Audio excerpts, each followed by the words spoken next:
안녕하세요. 고변의 법률 꿀팁입니다. 오늘의 주제는 형사합의 잘하는 법 첫 번째입니다. 자, 우리 살다 보면 원치 않는 형사사건에 휘말리는 경우들이 있어요. 자, 실제로 아무 죄가 없는 경우도 있고, 죄는 인정되지만 어떻게든 죄의 무게를 덜어야 되는 경우도 있어요. 죄가 있다고 인정되는 경우는 당연히 피해자랑 합의를 하는 게 제일 좋겠죠. 그리고 솔직히 내 양심은 죄가 없다고 하지만 형사사건의 진행상 합의를 해야 되는 경우가 있어요.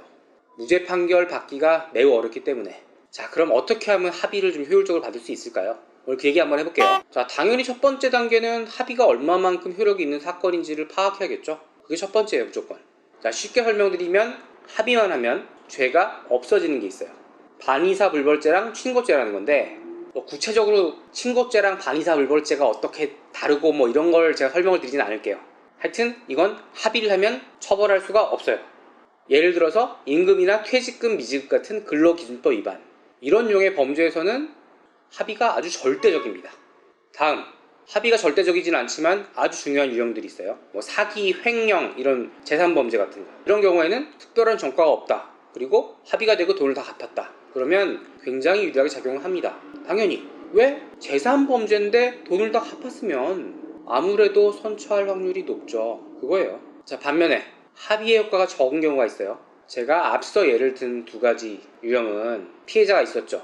피해자가 국가이거나 직접적으로 드러나지 않는 죄들, 이런 건 합의 효과가 적어요. 예를 들어서 환경범죄, 폐수 방류하다 걸렸어요. 그거 누구랑 합의할 건데요?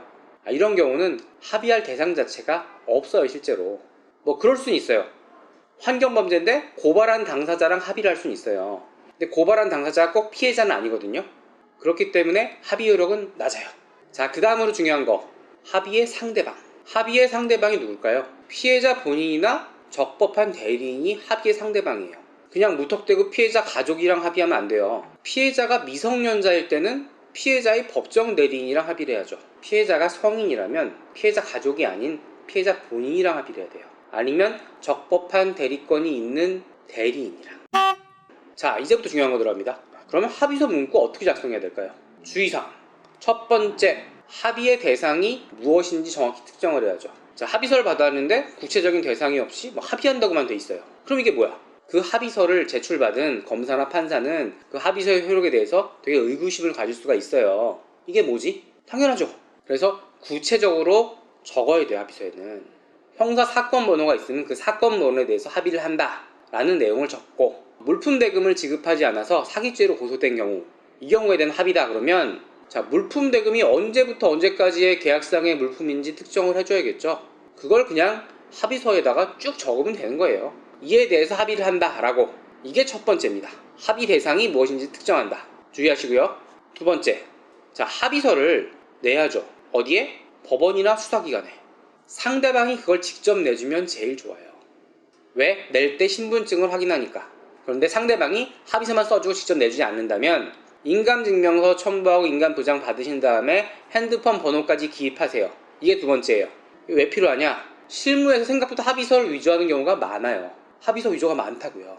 수사기관이나 법원에서는 그래서 합의서를 받으면 꼭 당사자한테 전화를 해서 물어봐요. 이거 진짜로 당신이 쓰는 합의서가 맞습니까? 물어봐요, 진짜로. 수사기관은 그 내용을 전화해서 확인했는데 이러이러하게 합의를 했답니다 라고 수사 기록에다 붙여요, 아예. 그래서 피해자가 직접 수사기관이나 법원의 종합민원실에서 접수해준 경우가 아니면 별도로 인감증명서를 첨부를 하고 핸드폰 번호를 꼭 기입하도록 하셔야 됩니다. 자, 세 번째, 합의 내용에 대한 비밀 유지 조항을 넣으면 좋아요. 자, 이건 조금 제가 말씀을 드려야 되나 좀 고민을 했는데요. 자, 다른 업체들한테 줄 돈들이 많아요. 근데 이 업체만 먼저 합의를 해야겠어. 근데 그게 소문이 나면 이 업체, 저 업체들이 다 달려들 거로 나한테 돈 달라고.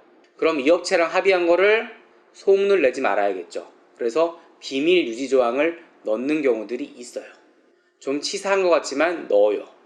그래서 이런 경우는 솔직히 얘기를 하고, 저 이러이러한 사정이 있는데 당신에게 먼저 합의를 하고 싶습니다. 대신에 좀 비밀로 해주세요 라고 말하고 비밀 유지 조항을 넣으면 아주 좋습니다. 물론 이 내용은 합의서에 넣는 것보다 별도로 따로 한 장 쓰는 게 좋아요. 수사기관에서 이 내용을 보면 어떻게 생각하겠어요? 그렇죠? 형사합의 잘하는 법 첫 번째, 도움이 되셨나요? 두 번째 편도 기대해 주시면 감사하겠습니다. 이상 법률 꿀팁 마치도록 하겠습니다.